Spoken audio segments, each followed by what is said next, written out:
All right. We're here with John Fox from the band United Mutation, an early 80s hardcore band, as well as the label head of DSI Records, a long-running Washington, D.C. area label. They're known for the Rainbow Person EP, which was their second EP, but things kicked off in the early 80s on Discord Records, in a split with DSI Records on the Fugitive Family EP. John, you're getting ready to do some work with Discord Records again. Would you talk about that for a moment? I can't talk about anything right now. It's still in the negotiation stage, but at some point there will be a. We're hoping that the Discord will be putting the Fugitive Family stuff out on the website, which will be downloadable MP3s. I'm assuming is how it works. I don't know. We haven't. We'll know in a couple of weeks, and then my brother and I are on the Living Nightingale label. We'll be putting out the Rainbow Person at some point in the next year, just to get that finally on CD released in this country, and see how that goes. Now, John, DSI Records was started by who? Actually, I'm sort of curious because I never even had the full conversation with you about that. DSI Records in 1982 was started by myself and Lee West, who later went on to be in the band Always August, which was on SST Records. And because I thought he actually started and sort of like you got involved and he turned it over to you. No, well, he financed it. He was the financial. Okay, but it was actually your idea together then, right? Well, let's see. We had the band, we recorded. Lee wanted to do a. He had the money. He wanted to put the record out and start a record label. Now, was he a musician? He was a musician, a bass player. For what band at that time? I don't know if he was in a band at that time. Okay. Let's see, because they were. He was a friend of Mike Brown's from high school. Ah. Let's see, the Fugitive Family record was the third demo tape that we had done at that point. So it was like he, had been a friend of ours and hung out with us, and wanted to put it out, and it was kind of just like his gift to us. He wanted to start a label. He put the money together. We put the work together. We did the work. He went to college down in Richmond, and then left it with me, and it's pretty much where it went.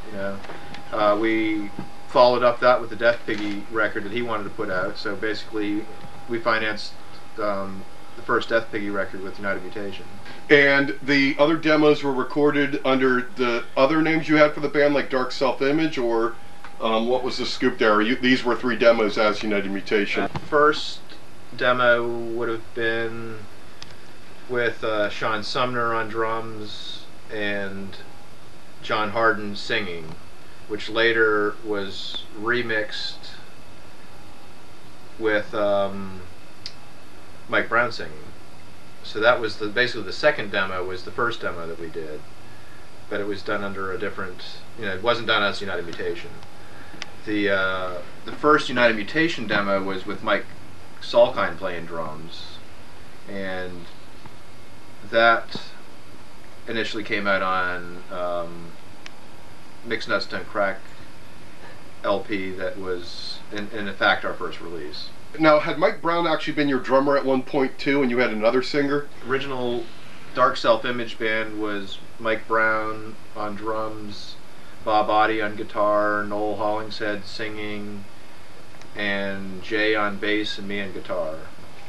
John Harden got involved from there because we were all writing songs together at that time. But I think John at that point had gone to, he was in Albuquerque maybe or something.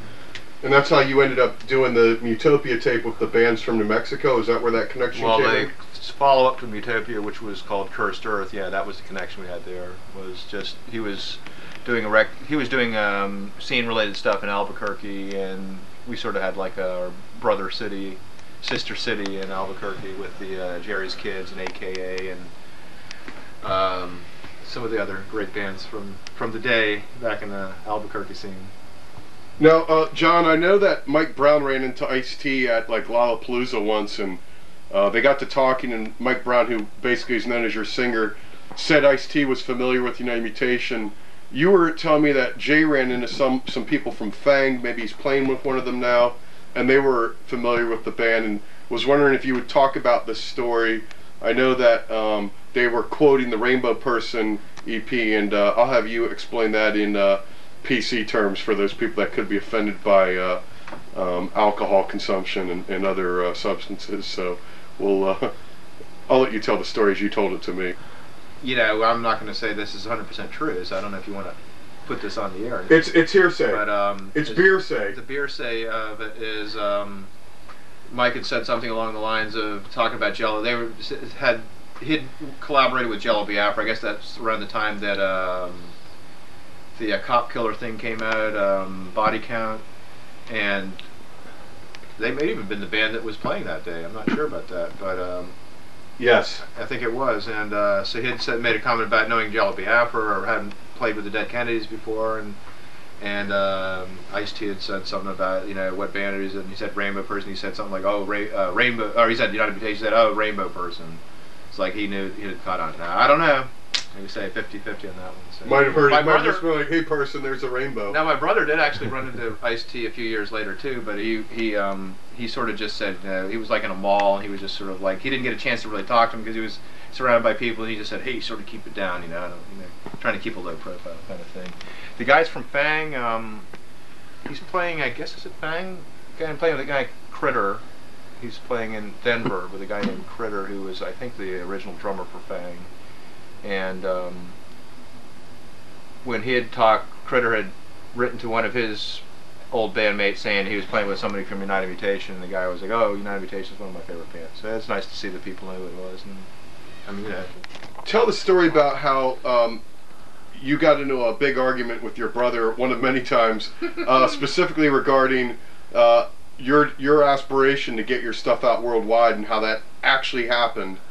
Talk about that a little bit. You obviously had 2 record deals in Germany, but let me even preface that with another question before I forget it, which is the box set that came out with the Meat Men and some other bands. Was that demo material that was on there? Because I can't even remember now. Or what was it? I know a live stuff came out as Goddard Damerung, and I get those releases confused. But the what was in the box? That was set? in Lost and Found Records, and okay, the Lost and Found box was the Kyoki 7-inch, which was the first United Mutation demo. Okay. Which would have been the Mike Salkind stuff, which was Lost and Found Records guys' favorite stuff of ours. Now, talk about how you guys ended up on Lost and Found and Bitscore in Germany, but preface it with the. Well, the story, as the story goes, and me and my brother arguing about it was, you know, it was one of those things where my younger brother, I don't know, he maybe didn't have as much faith as I might have had, and like just that, like somewhere down the line, this might have some worth someday, and it was something along the lines of, oh, nobody's going to give a shit about this, and blah blah blah, you know, and it was one of those things where I was like, hey, you never know, maybe someone in Germany will want to put it out someday, and then like 3 weeks later, Bitscore called and said, we want to put your stuff out. So there you go, you know, it's like it's. And then at the same time, Lost and Found came to you guys. Like, what did they get wind of it? Or? I'm assuming that was they were probably bigger fans of ours than Bitscore was, and seems to be some petty bickering going on between the 2 labels over there. So I don't know if Jürgen from Bitscore had gotten our number first, or if it was